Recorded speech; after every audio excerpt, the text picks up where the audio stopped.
Hello guys, welcome back to my YouTube channel yes chem study और way of success. मैं हूं आपका educator Shivam Mishra. आपका स्वागत करते हैं प्यारे बच्चों आपके अपने YouTube channel yes chem study पर। और यहाँ पे जैव विकास, जी हाँ, जो कि चैप्टर नंबर 7, चैप्टर नंबर क्या है 7, जी हाँ, कंप्लीट चैप्टर नंबर 7 है और क्लास 12 बायोलॉजी वालों के लिए है। हालांकि मेरे 1-2 दिन से वीडियो आपको नहीं मिल रहे होंगे, लेकिन अब पूरे नोट्स कंप्लीट हो गए हैं। आपको लगातार प्यारे बच्चों वीडियो मिलना शुरू हो जाएगा, ठीक है ना। अब आप डेली अपने बोर्ड एग्जाम की और अपना जो नोट्स है उसको अच्छे से बनाइए, कंप्लीट बनाइए। अब आपका यह YouTube channel yes chem study साथ है, था, रहेगा हमेशा, ठीक है ना। और हाँ, आपको पीडीएफ चाहिए क्योंकि पीडीएफ नोट्स की रिक्वायरमेंट बहुत ज़्यादा होती है, तो हमारे सारे नोट्स आपको मिलेंगे प्यारे बच्चों हमारे Telegram channel yes chem study पे। और टेलीग्राम का लिंक प्यारे बच्चों डिस्क्रिप्शन के अंदर दिया है, जाके उसको ज्वाइन कर लीजिए, फ्री में है ज्वाइन करने के लिए।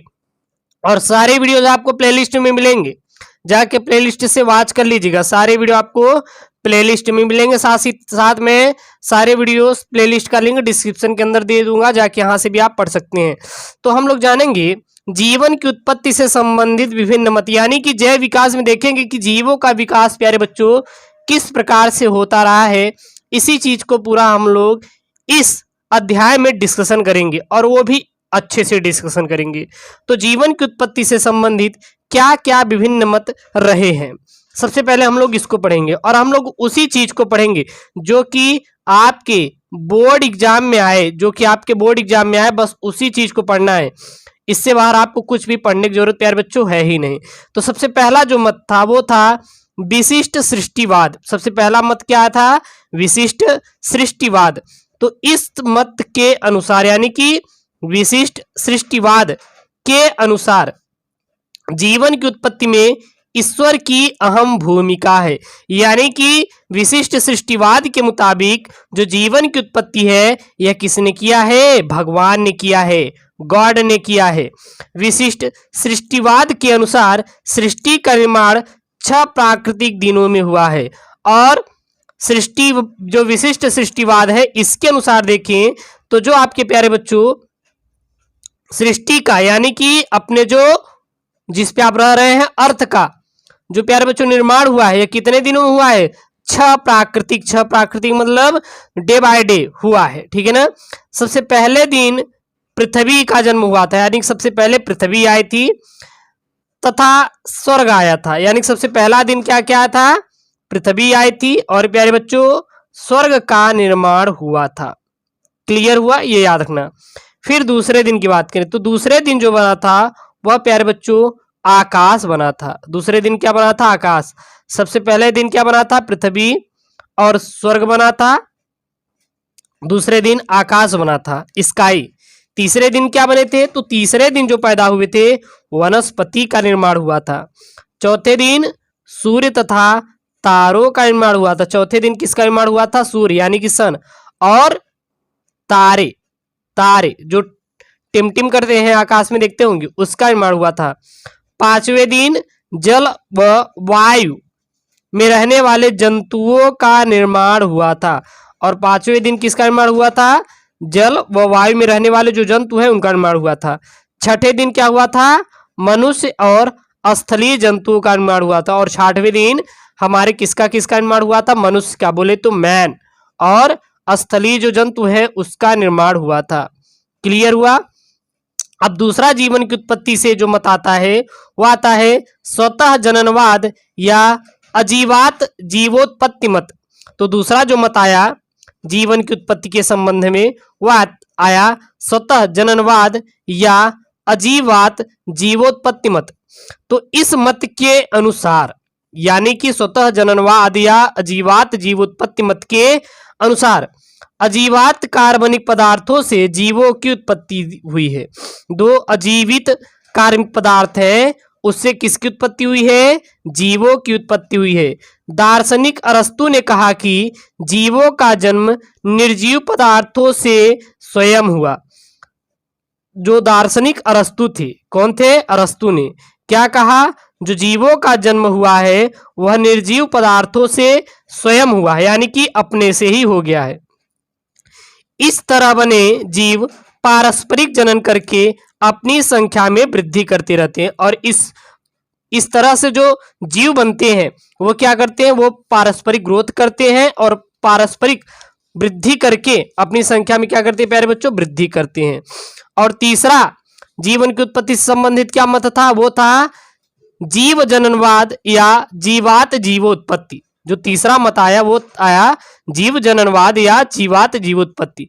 तो यह मत हार्वे ने दिया था। जीव जननवाद या जीवात जीवोत्पत्ति किसने दिया था, तो यह जो मत है वह हार्वे ने दिया था। उनके अनुसार जीवों का जन्म पहले से विद्यमान जीवों के अंडे या बीजाणुओं से ही संभव है। यानी कि जीव जननवाद या जीवात जीवोत्पत्ति का जो सिद्धांत है, ऑब्जेक्टिव प्रश्न बनता है प्यारे बच्चों, किसने दिया था। तो ये चीज सबसे पहले याद रखेंगे कि जो जीव जननवाद या जीवात जीवोत्पत्ति जो सिद्धांत है, यह प्यारे बच्चों हार्वे ने दिया था। किसने दिया था, हार्वे ने दिया था। इनके अनुसार यानी कि हार्वे के अनुसार जो जीवों का जन्म हुआ है, जो जीवों का जन्म हुआ है, यहाँ पहले से विद्यमान जो जीव थे, प्राणी थे, उनके अंडों या जो उनके बीजाणुओं से ही संभव था।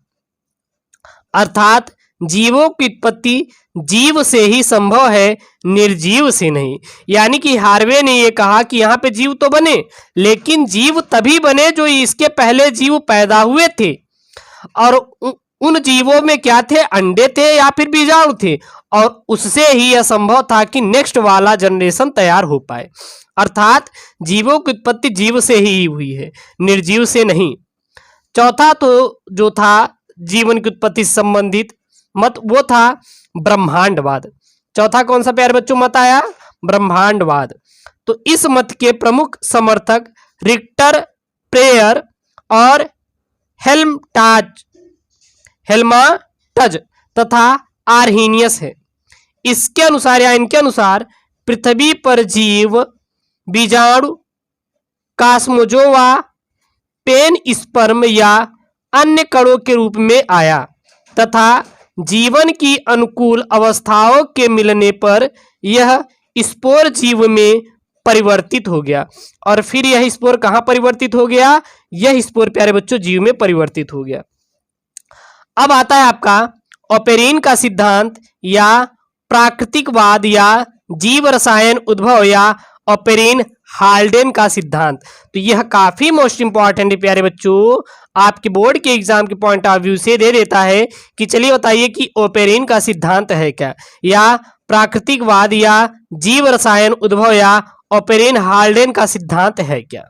ठीक है, तो रूस के वैज्ञानिक कौन थे प्यारे बच्चों, रूस के वैज्ञानिक थे, वो कौन थे, एस.आई. ओपेरिन ने जीवन की उत्पत्ति के लिए पदार्थवाद प्रस्तुत किया।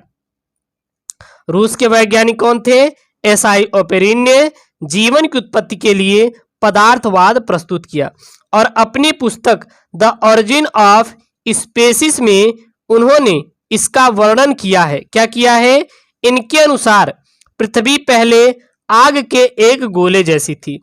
इनके अनुसार देखिए जो पृथ्वी थी यह कैसी थी, यह पहले आग के गोले की तरह थी। धीरे धीरे वह ठंडी होती रही और बाद में कार्बनिक तथा अकार्बनिक यौगिक बने।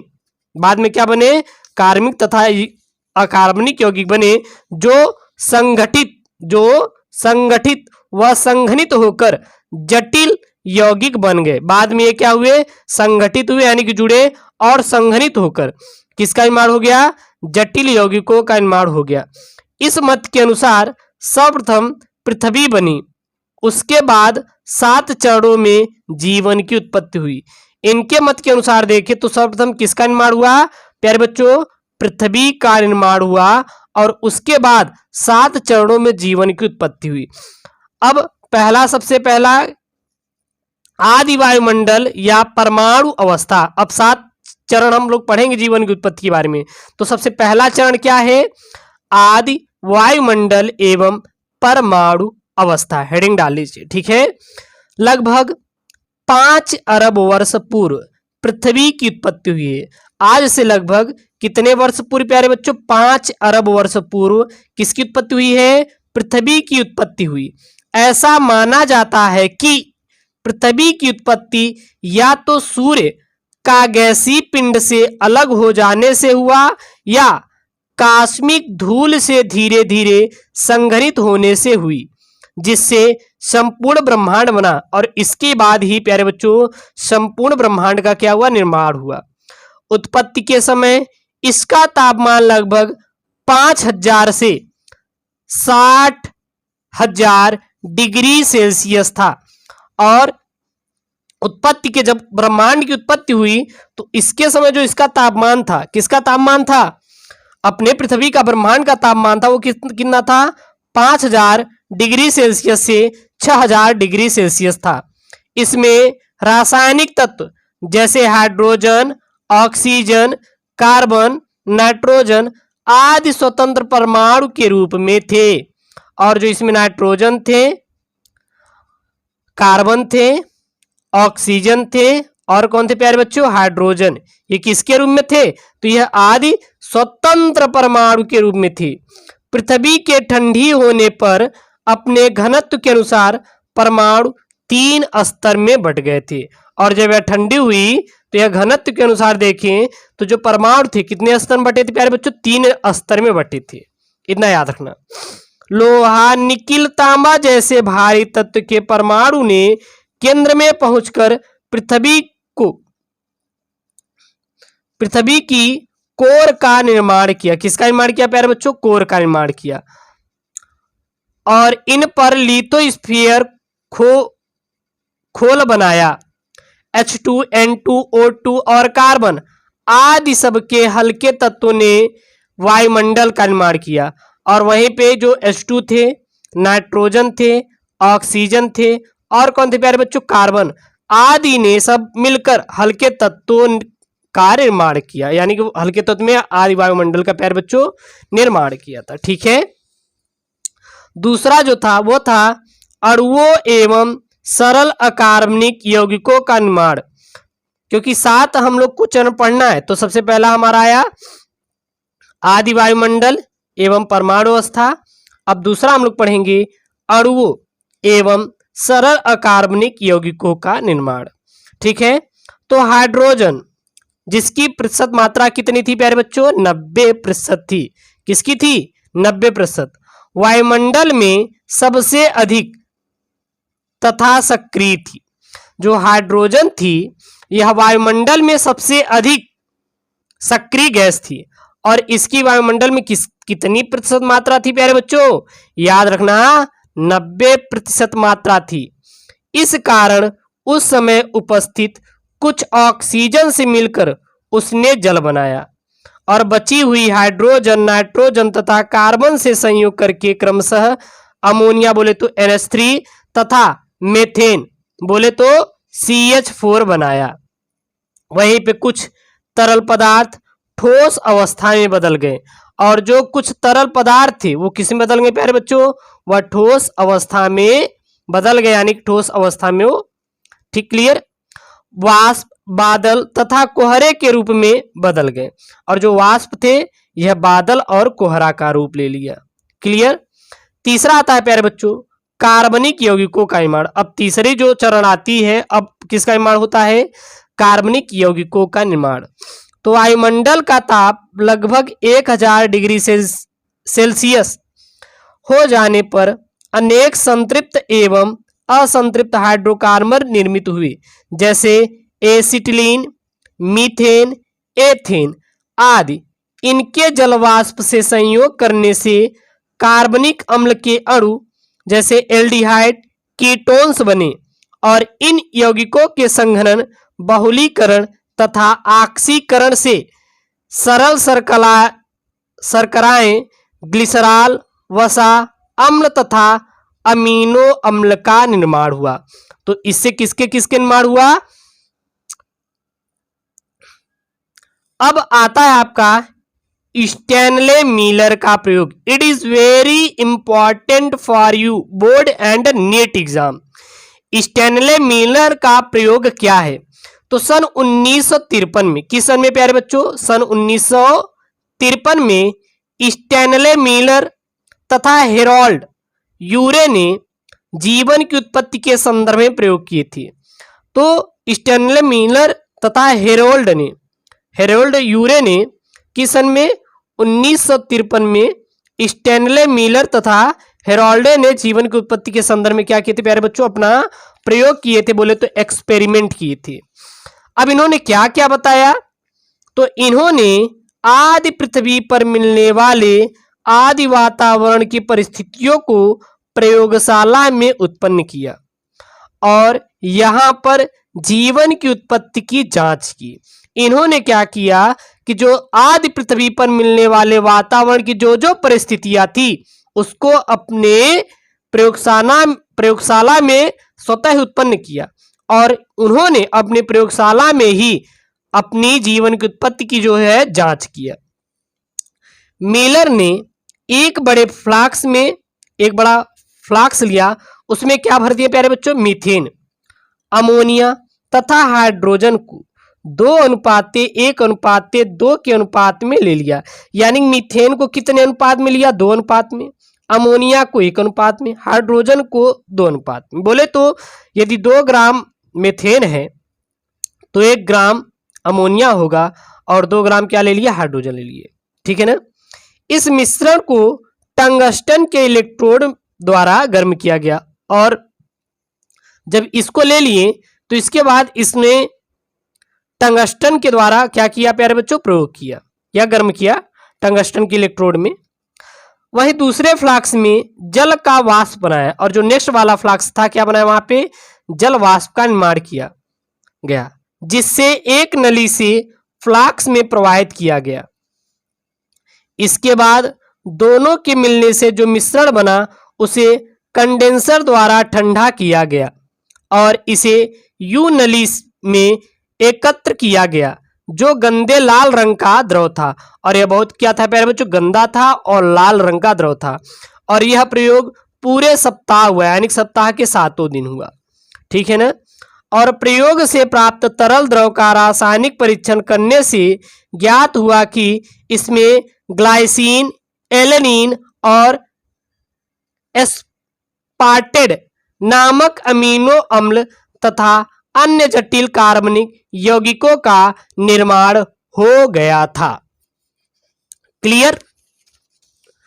अब जो चौथा प्रयोग आया प्यारे बच्चों, वह आया आपका जटिल कार्बनिक यौगिकों का निर्माण।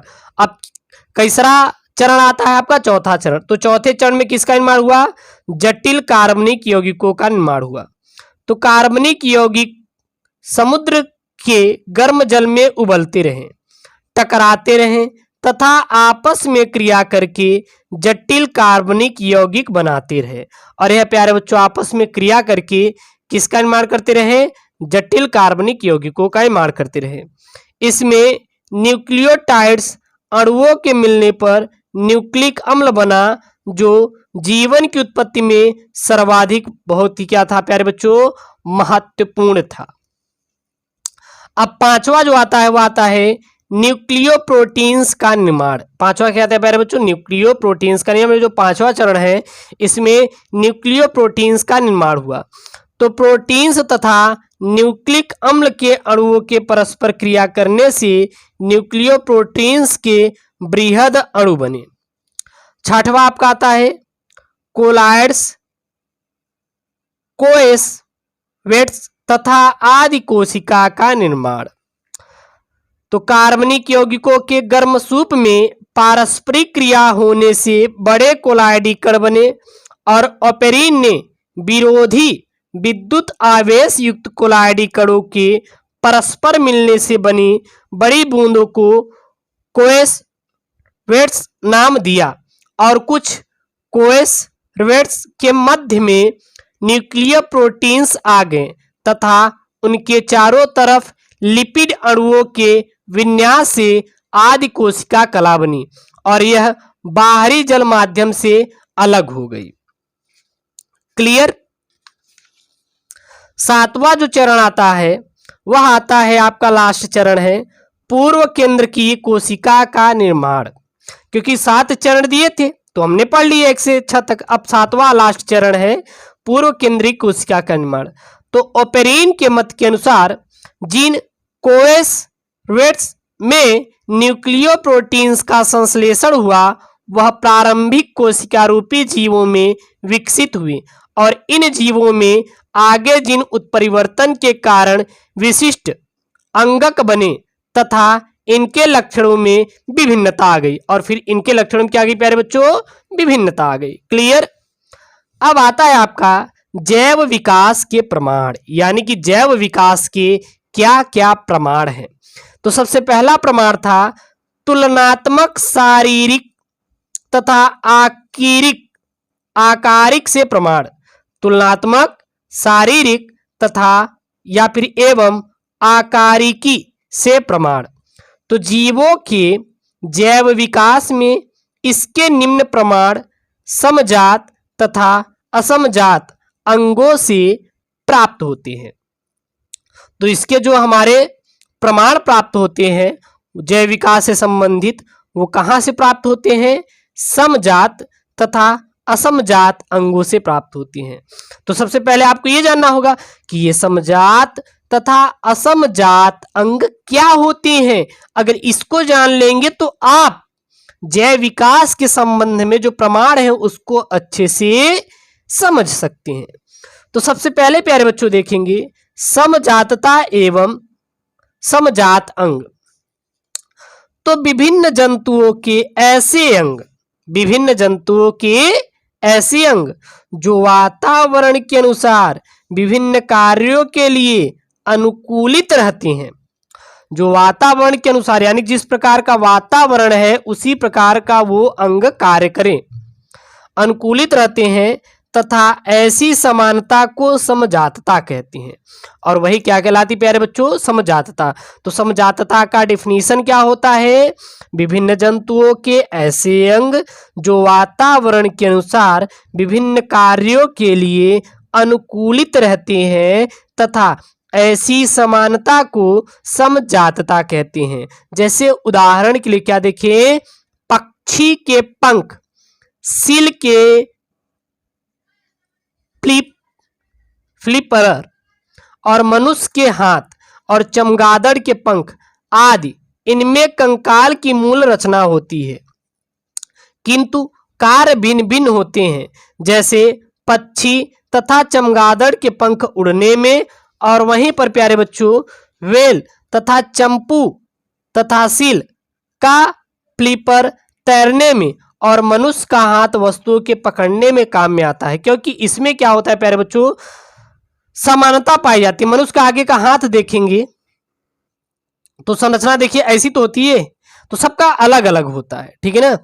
अब आता है प्यारे बच्चों अपसारी जैव विकास। अब इसमें एक हम लोग पढ़ लेंगे अपसारी जैव विकास। यह प्यारे बच्चों आपका अपसारी जैव विकास क्या होता है, क्योंकि हम लोग को देखिए डिटेल से पढ़ना है, आपन लोग को डिटेल से पढ़ना है, कोई चीज छोड़नी नहीं है।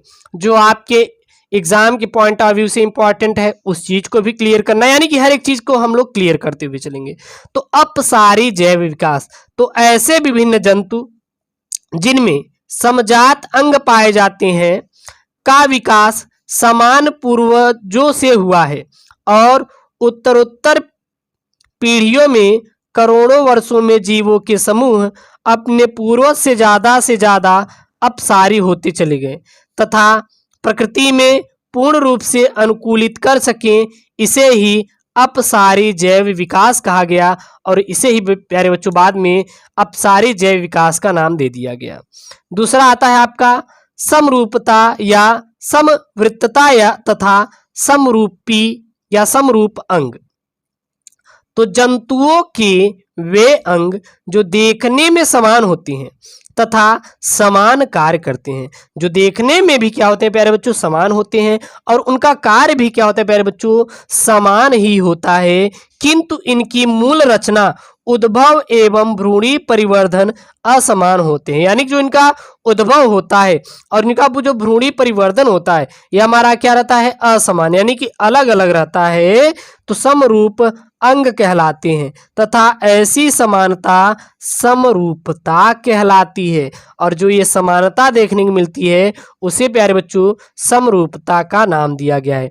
जैसे उदाहरण के लिए कीट के पंख, चिड़िया के पंख, चमगादड़ के पंख इत्यादि जो होते हैं यह प्यारे बच्चों समरूप अंग है। अब आता है इसमें अभिसारी जैव विकास। यह अभी हमने इसके पहले पढ़ा था।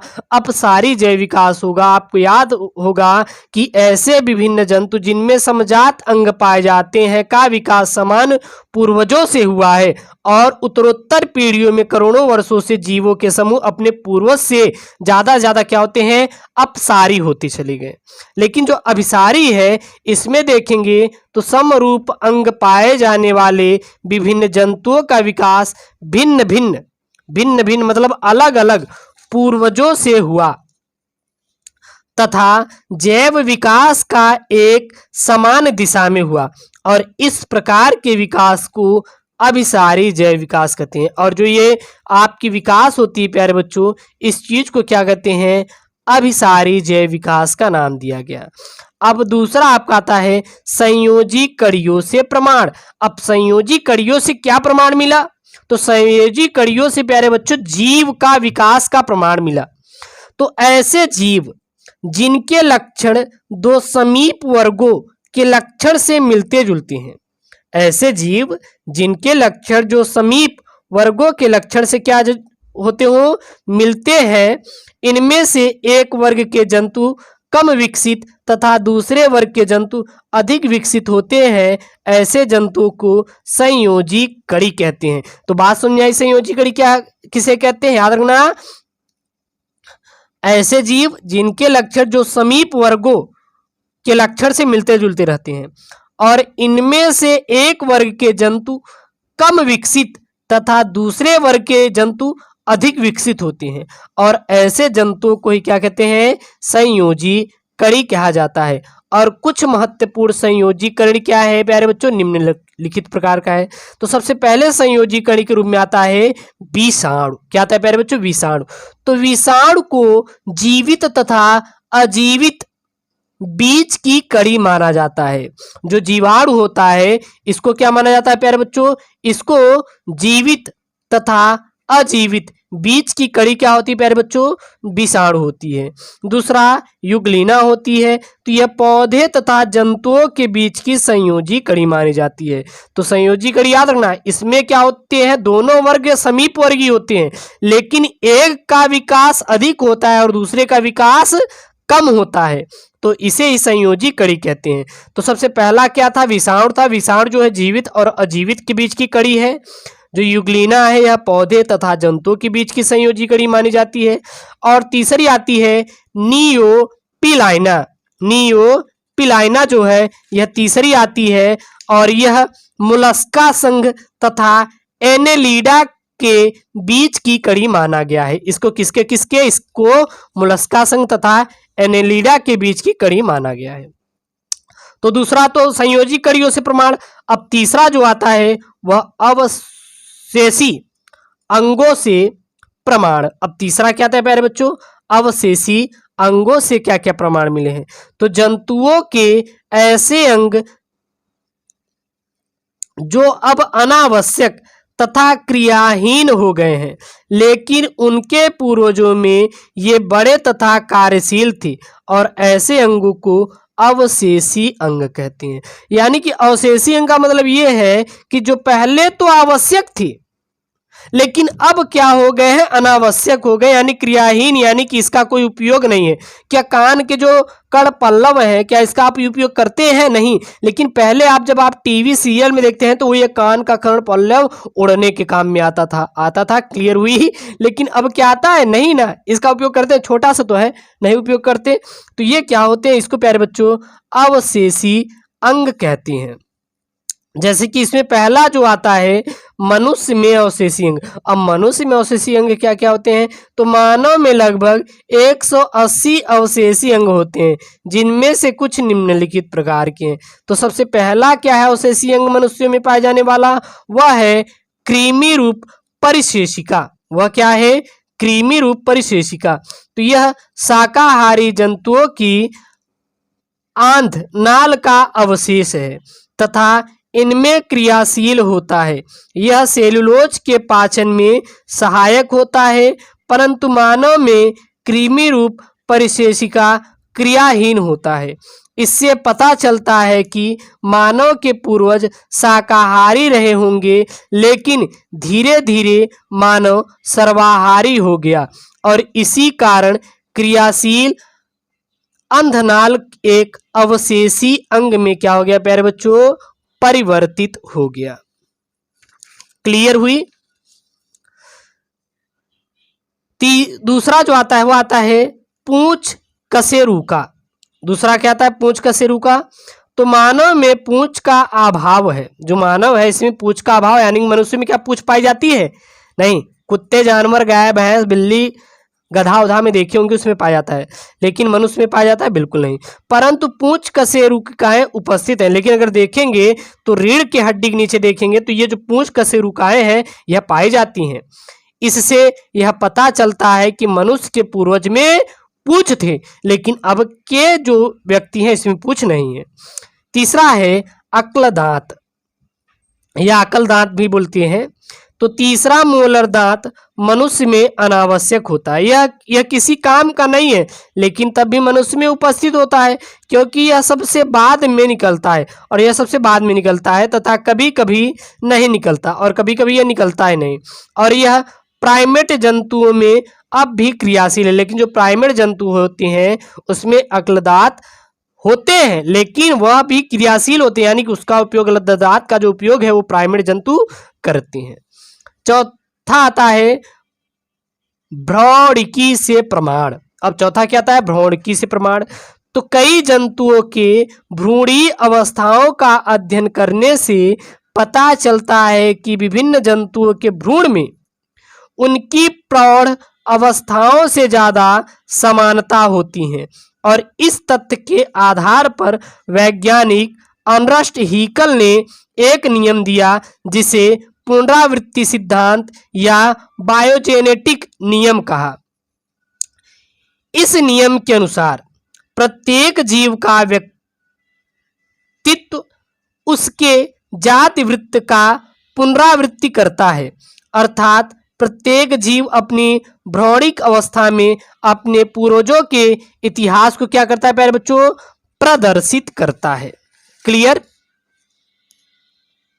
यदि विभिन्न कशेरुकियों के भ्रूण को पास पास रखकर अध्ययन करें तो उनमें बहुत समानताएं दिखती है, जैसे क्लोम तथा क्लोम दरारें, नोटोकार्ड और पूंछ। इस अध्ययन से यह प्रमाणित हुआ कि सभी कशेरुकियों का विकास मछलियों के समान किसी निम्न श्रेणी के जंतुओं से हुआ। अब आता है प्यारे बच्चों जैव विकास के सिद्धांत। अब क्या आता है प्यारे बच्चों, जैव विकास के सिद्धांत। तो जैव विकास के संबंध में तीन वैज्ञानिकों के मत मुख्य रूप से मान्य है। तो सबसे पहला क्या है जैव विकास का सिद्धांत, तो यह बहुत इंपॉर्टेंट है, जैव विकास का सिद्धांत याद रखना। क्या, जैव विकास का सिद्धांत। तो सबसे पहला है लैमार्कवाद या उपार्जित लक्षणों की वंशागति का सिद्धांत। तो सबसे जो पहला सिद्धांत आया है और यह काफी महत्वपूर्ण है, लैमार्कवाद या उपार्जित लक्षणों की वंशागति का सिद्धांत। तो फ्रांसीसी जीव विज्ञानी जीन बैप्टिस्ट डी लैमार्क ने 1801 में यह सिद्धांत प्रस्तुत किया तथा 1809 में इसे अपनी पुस्तक फिलोसॉफी जूलॉजिक में प्रस्तुत किया। इस सिद्धांत क्या है, तो इस सिद्धांत को संक्षेप में निम्न रूपों में प्रस्तुत किया गया। तो चलिए देखते हैं प्यारे बच्चों इसको अच्छे से। तो सबसे पहला है बड़े होने की प्रवृत्ति। तो जीवों के शरीर एवं उनके अंगों में निरंतर बढ़ने की प्रवृत्ति होती है, ऐसा लैमार्क ने कहा। दूसरा, वातावरण का प्रभाव। परिवर्तित वातावरण जीवों में नई आवश्यकताएं उत्पन्न करता है। जीवों को आवश्यकता अनुसार नए अंगों तथा शरीर के दूसरे भागों का क्या होता है प्यारे बच्चों, विकास होता है। तीसरा क्या था इस मत के अनुसार, अंगों का उपयोग तथा अनुप्रयोग, यानी कि अंगों का कैसे उपयोग और अनुप्रयोग, अगर उपयोग करेंगे तो रहेगा, अनुप्रयोग करेंगे तो नष्ट हो जाएगा। तो अंगों का विकास तथा उसके कार्य करने की क्षमता उसके उपयोग एवं अनुप्रयोग पर निर्भर करती है। अंगों के लगातार उपयोग से धीरे धीरे मजबूत हो जाते हैं तथा पूर्ण रूप से विकसित हो जाते हैं, जबकि अनुप्रयोग से अंगों का ह्रास होने लगता है तथा अंत में ये क्या हो जाते हैं प्यारे बच्चों, लुप्त हो जाते हैं। चौथा आता है आपका उपार्जित लक्षणों की वंशागति। तो इस तरह जीवन काल में आए परिवर्तनों को जीव उपार्जित कर लेता है तथा इसे अनुवांशिकी द्वारा अपनी संतानों में क्या करता है प्यारे बच्चों, पहुंचाता है। क्लियर। अब लैमार्कवाद के क्या क्या उदाहरण है, कहेंगे सर आप तो इतना तो दे दिए कि बड़े होने की प्रवृत्ति, वातावरण का प्रभाव, अंगों का उपयोग तथा अनुप्रयोग, लेकिन इसके उदाहरण क्या क्या है थोड़ा आप बता दीजिए तो मजा आ जाए। तो उदाहरण है पहला जिराफ का उदाहरण, और तीसरा भी ये बता दिए कि अंगों का अनुप्रयोग तथा उपयोग, अगर अंगों का उपयोग करेंगे तो बने रहेंगे, अंगों का अनुप्रयोग करेंगे यानी कि उपयोग नहीं करेंगे, दुरुपयोग करेंगे तो जाहिर सी बात है वो खत्म हो जाएंगे। हाँ, तो सबसे पहला था इन्होंने दिया जिराफ का उदाहरण दिया।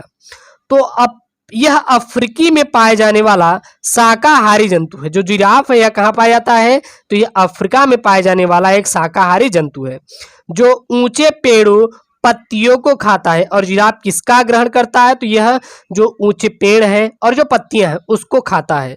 लैमार्क के अनुसार इनके पूर्वज की गर्दन तथा अगली टांगे सामान्य आकार की थी, यानी जैसे अन्य पशु की है वैसे इनकी भी थी, जानवर की है थी। वे घास तथा झाड़ियों की पत्तियां खाते थे और अफ्रीका की वातावरणीय दशाओं को बदलने के कारण घास सूखने लगी, और जब घास सूखने लगी तो वह अपना भोजन पेड़ से बनाने लगे, यानी कि वह पेड़ पौधों पर निर्भर होना पड़ा और उनके फलस्वरूप अपने अगले पैर तथा गर्दन को ऊपर खींचना पड़ा, क्योंकि जब आप पत्ती को पेड़ से तोड़ेंगे तो पत्तियां ऊपर होती हैं, तो जाहिर सी बात है खिंचा हुआ है, और ऐसा लैमार्क ने कहा। तो इस कारण अफ्रीका में लंबी अगली टांग व लंबी अगली गर्दन वाले जिराफ का विकास हुआ, यानी कि उद्भव हुआ। अच्छा, क्या ऐसा है आप डेली तो हाथ से कोई ना कोई वर्क करते हैं, क्या हाथ लंबा हो गया, तो ये महाबेवकूफ थी, इनको बता दीजिए, गलत हो जाएगा बाद में, टेंशन मत लीजिएगा। अब सांप का उदाहरण दे दी भैया।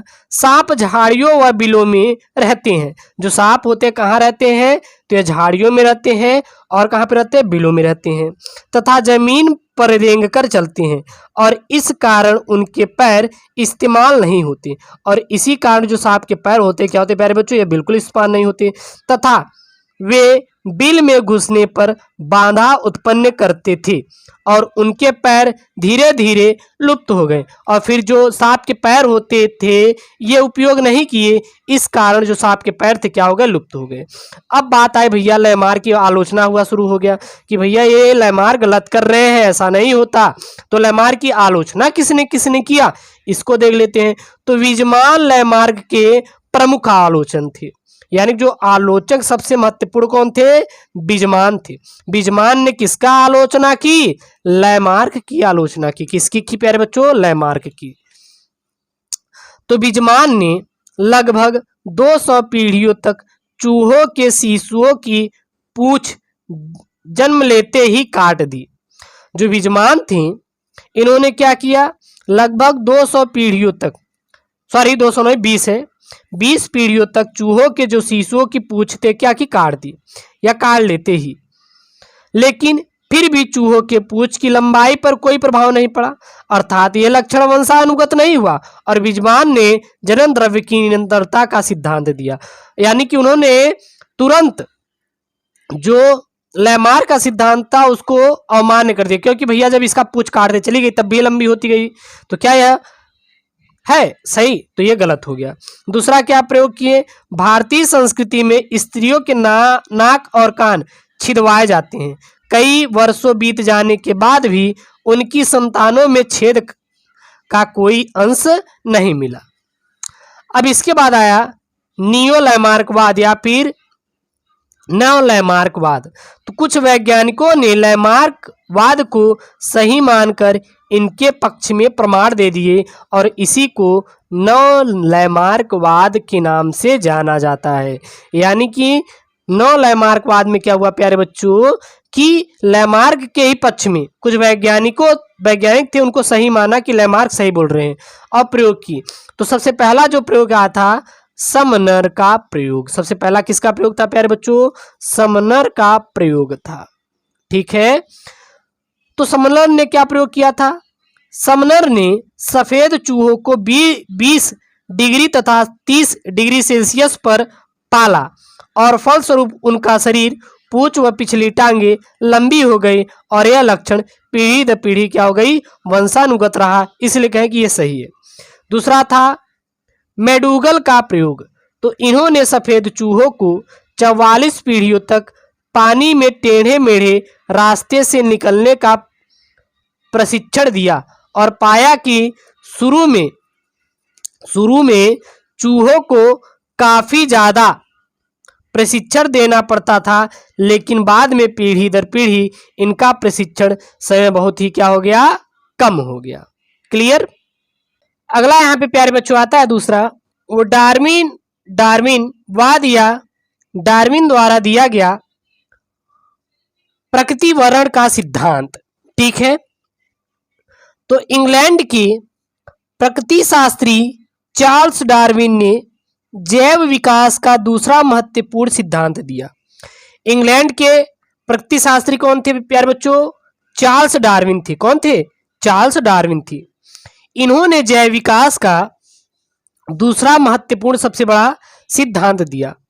इन्होंने अपनी पुस्तक ऑरिजिन ऑफ स्पीसीज में यह सिद्धांत प्रतिपादित किया। क्या किया? विश्व भ्रमण से पूर्व डार्विन विशिष्ट सृष्टिवाद में विश्वास रखते थे, लेकिन प्रकृति का अध्ययन करते हुए प्राकृतिक वर्ण द्वारा जीव जातियों के विकास की परिकल्पना प्रस्तुत किया। अब इनके सिद्धांत क्या था? तो इनका जो पहला इन्होंने सिद्धांत में दिया कि संख्या में तेजी से बढ़ जाने की प्रवृत्ति जो होती है जीव में होती है। तो प्रत्येक जीव जनन द्वारा अपनी संख्याओं में वृद्धि करते हैं, ये तो आप भी जानते हैं, परंतु उनसे उत्पन्न सभी संतानें जीवित नहीं रह पाती, क्योंकि ये ज्यामितीय अनुपात में उत्पन्न होते हैं, जबकि रहने व खाने की जगह स्थिर होती है। अतः यदि धीमी गति से प्रजनन करने वाले जीवों पर प्राकृतिक अंकुश न लगे तो वे संपूर्ण पृथ्वी के भोजन व स्थान को समाप्त कर देगा। क्लियर? दूसरा है संतुलित आबादी। तो जीवधारियों में संतान उत्पत्ति की असीम क्षमता होने के बावजूद इनकी आबादी संतुलित रहती है, क्योंकि अधिकांश जीवनधारी वयस्क अवस्था तक नहीं पहुंच पाती और मानव इसका क्या है? सबसे बड़ा अपवाद है, लेकिन मानव पहुंच जाता है, याद रखना। तीसरा था जीवन के लिए संघर्ष। तो प्रत्येक प्रजाति की प्रत्येक पीढ़ी में अधिक से अधिक व्यष्टि उत्पन्न करने की क्षमता होती है, जो सीमांत कारकों से क्या हो जाती है प्यारे बच्चों? सीमित हो जाती है, जैसे खाना, साथी, स्थान आदि के लिए लड़ाई, परभक्षी जंतु, रोग तथा प्राकृतिक विपदाएं। इस प्रक्रिया को डार्विन ने जीवन संघर्ष कहा, क्योंकि जो जीव होते हैं जीवन संघर्ष करते रहते हैं और यह संघर्ष ही निर्णय करता है कि कौन सी व्यष्टि सफल होगी और कौन सी व्यष्टि सफल नहीं होगी। चौथा प्यारे बच्चों आती है विभिन्नताएं। तो दो जीव कभी भी एक जैसे नहीं हो सकती। एक ही माता पिता की दो संतानें भी कभी एक सी नहीं होती। इनमें भी विभिन्नताएं पाई जाती है और इसे ही विभिन्नता कहते हैं। विभिन्नता जैव विकास की मूल आवश्यकता तथा प्रगामी कारक है और विभिन्नता ही जैव विकास का सबसे प्रमुख कारण भी है। पांचवा है नई जातियों की उत्पत्ति। पांचवा क्या प्यारे बच्चों आती है? नई जातियों की उत्पत्ति। तो वातावरण में, जो वातावरण है, निरंतर परिवर्तन से जीव के उसके अनुकूल रहने में विभिन्नताएं आती हैं, जो पीढ़ी दर पीढ़ी जीवों में इकट्ठा होती रहती है और धीरे धीरे वे अपने पूर्वजों से बहुत भिन्न हो जाती हैं। तो वैज्ञानिक उन्हें नई जाति का स्थान दे देती हैं। योग्यतम की उत्तरजीविता, छठवां जो आती है वो क्या आती है? योग्यतम की उत्तरजीविता। तो यह सिद्धांत हर्बर्ट स्पेंसर ने दिया। डार्विन ने इसे प्राकृतिक चयन के संबंध में समझाया। डार्विन के अनुसार जो जीव वातावरण के अनुरूप अनुकूलित हो जाते हैं वही जीवन संघर्ष में सफल होते हैं तथा स्वस्थ संतानों को उत्पन्न करते हैं, जिससे उत्तम लक्षण पीढ़ी दर पीढ़ी वंशानुगत होती है। इसके साथ ही वातावरण के प्रतिकूल प्राणी क्या हो जाते प्यारे बच्चों? नष्ट हो जाते हैं। अब आता है डार्विनवाद की आलोचना, यानी डार्विनवाद की आलोचना भी बहुत तगड़ी हुई थी। तो डार्विनवाद की आलोचना देखें तो डार्विन ने अंगों के प्रारंभिक विकास को नहीं समझा है, इसलिए इनकी आलोचना हुई। दूसरा, डार्विन योग्यतम की उत्तरजीविता को समझाते हैं, किंतु योग्यतम के आगमन का डार्विनवाद से कोई संतोषजनक स्पष्टीकरण नहीं मिलता। क्लियर? तीसरा, इन्होंने अंगों को नष्ट होने पर कोई स्पष्टीकरण नहीं दिया। और चौथा देखें तो जलीय तथा स्थलीय जंतुओं से विकास नहीं समझा पाए। और पांचवा, अवशेषी अंगों को इन्होंने नहीं समझा पाया। ठीक है ना? अब आता है नव डार्विनवाद। तो यह जैव विकास के आधुनिक संश्लेषणात्मक सिद्धांत के रूप में उभरा। इसके अनुसार आबादियों में उपस्थित आनुवंशिक विभिन्नताओं पर प्राकृतिक चयन तथा जननिक अलगाव काम करके आबादियों को नई नई अनुकूली दिशा में मोड़ते रहते हैं, जिससे नई जातियों का विकास होता रहता है। और इस सिद्धांत में 5 मूल प्रक्रियाओं को मान्यता दी गई। किसको किसको? सबसे पहला दिया गया प्यारे बच्चों जीन परिवर्तन, जीन उत्परिवर्तन। दूसरा, गुणसूत्रों की रचना व संख्या में परिवर्तन। और तीसरा, जीन पुनर्मिश्रण। और चौथा, प्राकृतिक चयन। और पांचवा, जननिक अलगाव। क्लियर? निम्न 3 प्रक्रियाएं जीन नमूनों की विभिन्नताएं बढ़ाने में मूल प्रक्रियाओं की सहायता करती हैं। सबसे पहला क्या है प्यारे बच्चों? स्थानांतरण। तो जाति की एक आबादी से दूसरे में सदस्यों का स्थानांतरण। दूसरा है प्रसंकरण। तो 2 अत्यधिक मिलती जुलती जातियों के सदस्यों में परस्पर जनन। तीसरा है अनुवांशिकी या अनुवांशिक अपवाहन। तो कभी कभी महामारी, अकाल आदि के कारण जात की संख्या काफी कम हो जाती है, अतः सदस्यों के जीन समूह जाति के सामान्य नमूने से भी क्या हो जाते हैं? भिन्न हो जाते हैं। इसी को आनुवंशिक अपवाहन कहते हैं। तीसरा आता है उत्परिवर्तनवाद। तो डच वनस्पति शास्त्री हुगो डिवेरिच के अनुसार नई जातियां सामान्य जातियों से अचानक आए बड़े परिवर्तनों से उत्पन्न होती हैं, जिसे म्यूटेशन कहते हैं। उत्परिवर्तन व्यष्टि के जीन ढांचों में उत्पन्न अनुवांशिक परिवर्तन होता है, जो जीन के सरल पुनर्योजन से क्या होता है प्यारे बच्चों? भिन्न होता है। और उत्परिवर्तन 2 प्रकार की हो सकते हैं। पहला, जीन या बिंदु उत्परिवर्तन, और यह जीन की संरचना में उत्परिवर्तन के कारण होता है, उसे हम लोग जीन या बिंदु उत्परिवर्तन कहते हैं। और दूसरा, गुणसूत्रीय उत्परिवर्तन, जो गुणसूत्र की रचना या संख्या में परिवर्तन के कारण होता है। अब आता है प्यारे बच्चों ह्यूगो डिवेरिच का उत्परिवर्तन सिद्धांत। अगला क्या आता है? जो ह्यूगो डिवेरिच है उनका उत्परिवर्तन का सिद्धांत क्या है? तो ये डच वैज्ञानिक थे। जो ह्यूगो डिवेरिच थे ये कौन थे? तो यह एक डच वैज्ञानिक थे।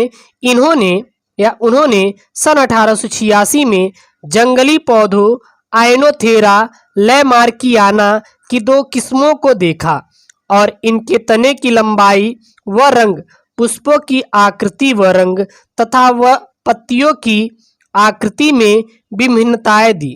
उन्होंने इनकी या इनका कई पीढ़ियों का अध्ययन किया तथा 7 भिन्न जातियों इन पौधों से प्राप्त की। इसे उन्होंने प्राथमिक जातियां कहा और ये जातियां निम्न थी। पहला की क्या थी?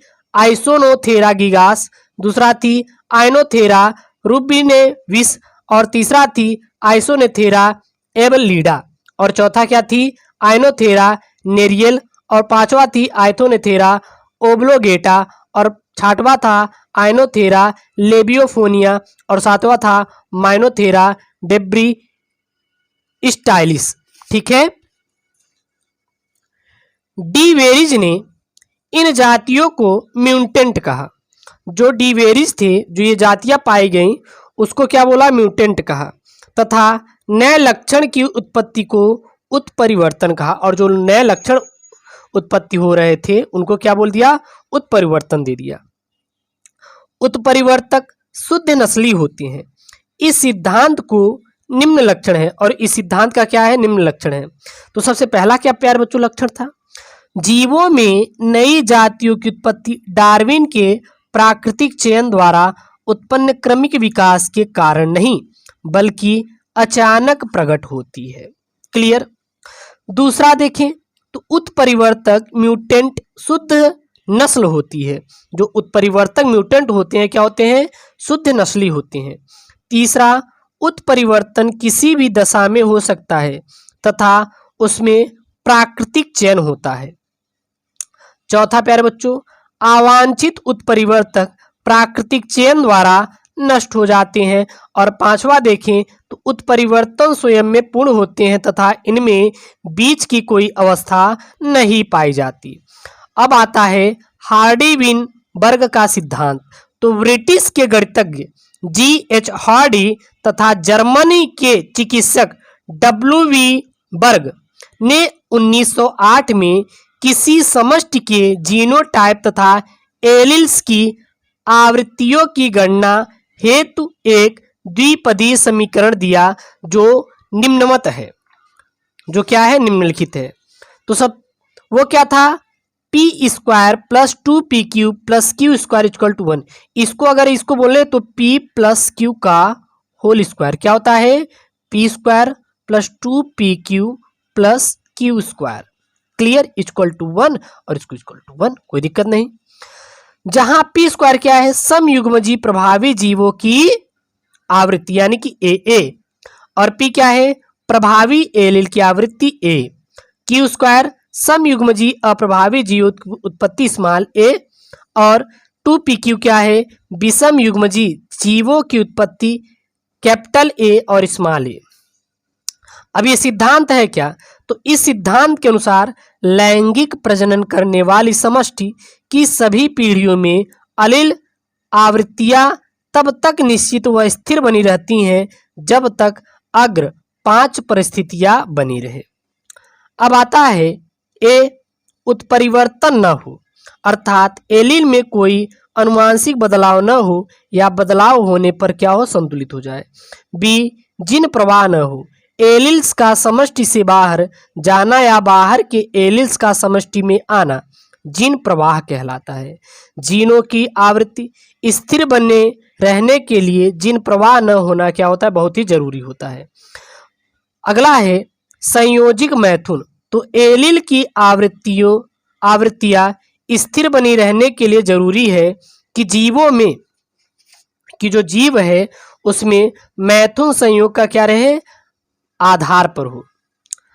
और डी है यहाँ पे अनुवांशिक अपवाह या जेनेटिक ड्रिफ्ट न हो, अर्थात एलील्स की स्थिरता के लिए जरूरी है कि समष्टि पर्याप्त रूप से बड़ी हो और इनमें संयोग से होने वाली एलील्स आवृत्तियों के परिवर्तन महत्वपूर्ण प्यारे बच्चों क्या हो? न हो। क्लियर। और अगला है चयन न हो, अर्थात किसी एक जीनोटाइप की श्रेष्ठता स्थापित करने वाला कोई चयन कारक उपस्थित न हो। इसका तात्पर्य है कि समष्टि में एलील्स आवृत्तियां पीढ़ी दर पीढ़ी स्थिर व निश्चित बनी रहती हैं। यही हार्डी-विनबर्ग का सिद्धांत है। और यही क्या है प्यारे बच्चों, हार्डी-विनबर्ग का सिद्धांत है।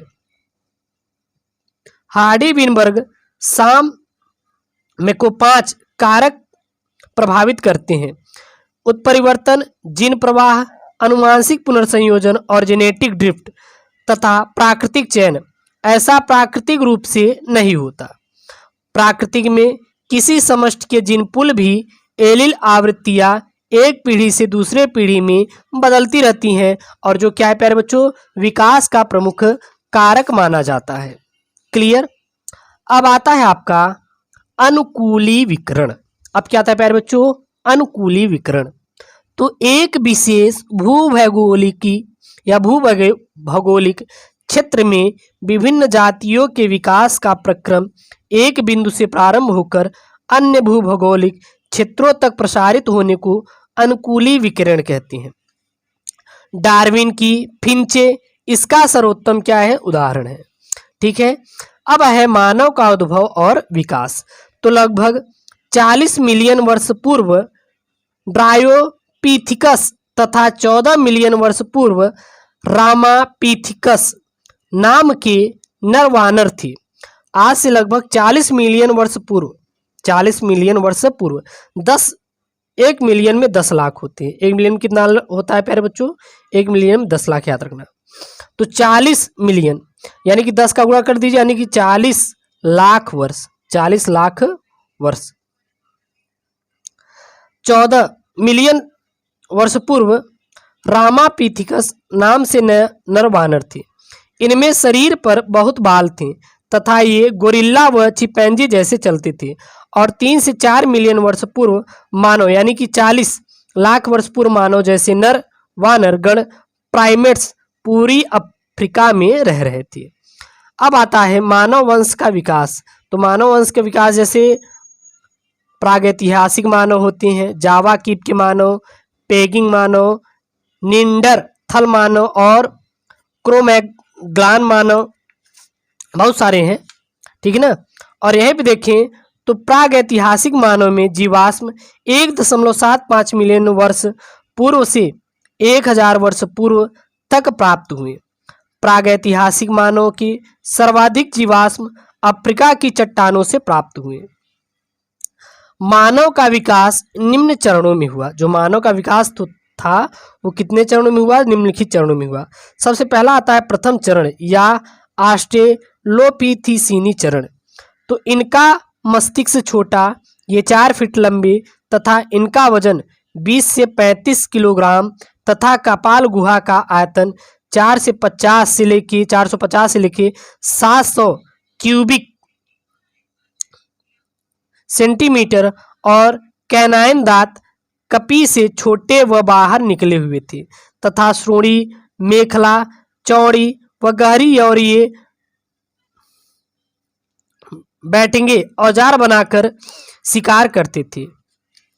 दूसरा यहाँ पे द्वितीय चरण या पीथेकेंथ्रोपियन चरण। और इसमें आता है मध्यवर्ती मस्तिष्क। तो इनके जीवाश्म 5 लाख वर्ष पूर्व बने। मेयर ने इन्हें होमो वंश की इरेक्टस जाति में रखा और इनके मुख्य रूप से जावा मानव, पेकिंग मानव और एटलांटिक मानव तथा होमो हैबिलिस थे। अब पहला आता है जावा मानव। तो ये लगभग 6 लाख वर्ष पूर्व मध्य प्लेस्टीसीन में पाए जाते हैं। 1950 में मापर ने इसे होमो इरेक्टस और इरेक्टस नाम दिया और इनके निम्नलिखित लक्षण थे। पहला क्या था, ये लगभग 5 फीट लंबे तथा वजन में 700 किलो था। इनके जबड़े आगे की ओर निकले हुए थे तथा ढोड़ी का अभाव था। माथा आगे की तरफ निकला और भौहें छोटी तथा क्या थी प्यारे बच्चों, उभरी थी। तीसरा, कपाल गुहा का आयतन जो था वो औसतन 900 क्यूबिक सेंटीमीटर था और ये सर्वाधिक सर्वाहारी किंतु शायद ही नरभक्षी थे और गुफा में रहते थे तथा पत्थर व अस्थियों के औजारों व अग्नि का प्रयोग करते थे। दूसरा आता है पेकिंग मानव। तो 1950 में मायर ने इसे होमो इरेक्टस पेकिनेंसिस नाम दिया। ये जावा मानव से अधिक बुद्धिमान थे और कपाल गुहा का आयतन 850 से 1300 क्यूबिक सेंटीमीटर था। माथा छोटा, आगे निकला हुआ, ढोड़ी अनुपस्थित तथा कैनाइन दांत बड़े थे। ये कदाचित नरभक्षी थे। ये क्या थे प्यारे बच्चों? कदाचित क्या थे? नरभक्षी थे। ठीक है ना। तीसरे आते हैं एटलांटिक मानव। तो 1955 में अफ्रीका के अल्जारिया से इनके जीवाश्म प्राप्त हुए थे। मेयर ने इसे होमो इरेक्टस मोरिटेनिकस दिया। इनका लक्षण जावा तथा पेकिंग मानव से मिलता जुलता था, किंतु मस्तिष्क का जो कम विकास हुआ। अब आता है होमो हैबिलिस। तो इनका कद 110 से 140 सेंटीमीटर था। इनकी कपाल गुहा का आयतन 700 क्यूबिक सेंटीमीटर था। दांत मानव के समान थे और यह सीधा चलता था। तीसरा आता है तीसरा चरण या निएंडरथल चरण। तो अब आता है निएंडरथल मानव। तो इनका नाम होमो निएंडरथलेंसिस रखा गया। इनका कद 160 सेंटीमीटर, शरीर सुडौल तथा भारी, माथा छोटा और भौहें चौड़ी और नाक चौड़ी और ढोड़ी स्पष्ट नहीं थी। ये उत्तम औजार बनाकर उपयोग करती थी। ये नरभक्षी थी, किंतु धर्म व आत्मा की अमरता पर बल देते थे। ये खानाबदोश थे तथा खेती व पशुपालन प्यारे बच्चों ये बिल्कुल भी नहीं करते थे। क्लियर। चौथा आता है चतुर्थ चरण या वर्तमान चरण। तो उसमें आता है क्रो-मैग्नान मानव। तो इन्हें निएंडरथल मानव तथा वर्तमान मानव के बीच की कड़ी माना जाता है। इनकी उत्पत्ति 30,000 वर्ष पूर्व हुई। ये 10,000 पूर्व विलुप्त हो गए। इन्हें आधुनिक मानव की एक उपजाति होमो सैपियंस फोसिलिस माना गया और इसके मुख्य लक्षण हैं कौन कौन से? पहला, ये लगभग 6 फीट लंबे थे। दूसरा, चेहरे सीधा व चौड़ा और पैर का निचला खंड लंबा जो सीधे खड़े होकर चलने में सहायक था। तीसरा, कपाली गुहा 1600 क्यूबिक सेंटीमीटर थी। चौथा, भौहें के उभार कम चौड़े थे। पांचवा, नाक उठी हुई तथा सक्रिय थी। और छठवां, ये गुफाओं में छोटे छोटे परिवार बनाकर रहते थे। और सातवां, अग्नि पर खाना पकाकर खाते थे और इनमें खेती व पशुपालन के गुण नहीं थे। ये धार्मिक रीति रिवाजों से मुर्दों को गाड़ते थे और ये वर्तमान मानव के सीधे क्या थे प्यारे बच्चों? पूर्वज थे। क्लियर। अब आता है आपका वर्तमान मानव। तो इस उपजाति को होमो सैपियंस कहा जाता है। इनका उद्भव 10,000 वर्ष पूर्व हुआ और कैस्पियन सागर के पास हुआ। इनके निम्न लक्षण हैं। पहला क्या है? मानव पूरी तरह सीधे खड़े हो गए तथा कशेरुक दंड में 4 उल्टे घुमाव आ गए। दूसरा, प्रमस्तिष्क एवं अनुमस्तिष्क ज्यादा विकसित हो गए। और तीसरा, इनमें बोलने तथा सोचने की क्षमता का अधिक विकास हो गया। चौथा, कपाल गुहा का आयतन 1450 क्यूबिक सेंटीमीटर हो गया और हाथ पैरों से बहुत छोटे तथा सीधे हो गए और माथा सीधा व चौड़ा, ढोड़ी उभरी तथा चेहरे सुंदर हो गए। सातवां, ये कृषि, समाज, धर्म आदि को महत्व देने लगे। अब आता है वर्तमान मानव की प्रजातियां। तो इनके 4 प्रजातियां हैं। पहला क्या है? कोकासाइड। तो इनके बाल घुंघराले, नाक पतली, त्वचा सफेद होती है। ये यूरोप, दक्षिणी पश्चिमी एशिया एवं उत्तरी अफ्रीका में विकसित हुए। क्लियर। और तीसरा आता है निगरोइड। तो इनके बाल ऊनी तथा कुंडली, चौड़ी नाक तथा त्वचा काली होती है। यह अफ्रीका, पैसिफिक द्वीप, कांगो, अंडमान, मलाया, न्यूगिनी एवं फिलिपियन द्वीपों पर पाए जाते हैं। तीसरा है मंगोलोइड। तो इनके बाल सीधे, नाक बीच की तथा त्वचा पीली भूरी होती है। इनमें चीनी, जापानी, मंगोल, एस्किमो तथा रेड इंडियन मिलते हैं। चौथा है ऑस्ट्रेलॉयड। तो इनके बाल घुंघराले, नाक बीच की तथा त्वचा भूरी होती है और ऑस्ट्रेलिया तथा अफ्रीका के बुशमैन, भारत के भील तथा श्रीलंका के वेड़ा आदि की तरह ये मानव है। तो यहाँ प्यारे बच्चों क्लास 12 बायोलॉजी का जो चैप्टर नंबर क्या है प्यारे बच्चों 7 है, वो कंप्लीट वीडियो है। ये कंप्लीट प्यारे बच्चों वीडियो है और ये है मानव विकास, ठीक है, इवैल्यूएशन। और प्यारे बच्चों हर एक वीडियो आपको मिलेगा आपके अपने यूट्यूब चैनल एसके स्टडी पे, फुल एनसीईआरटी पर ही आधारित नोट्स होगा, ठीक है ना, बेस्ड ऑन एनसीईआरटी। और प्यारे बच्चों इस वीडियो को पूरा देखें और अपने दोस्तों के साथ जरूर शेयर करें। ओके दोस्तों, थैंक यू, जय हिंद। और हाँ, पीडीएफ के लिए हमारा टेलीग्राम चैनल है एसके स्टडी को ज्वाइन कीजिए। ओके दोस्तों, थैंक यू, जय हिंद।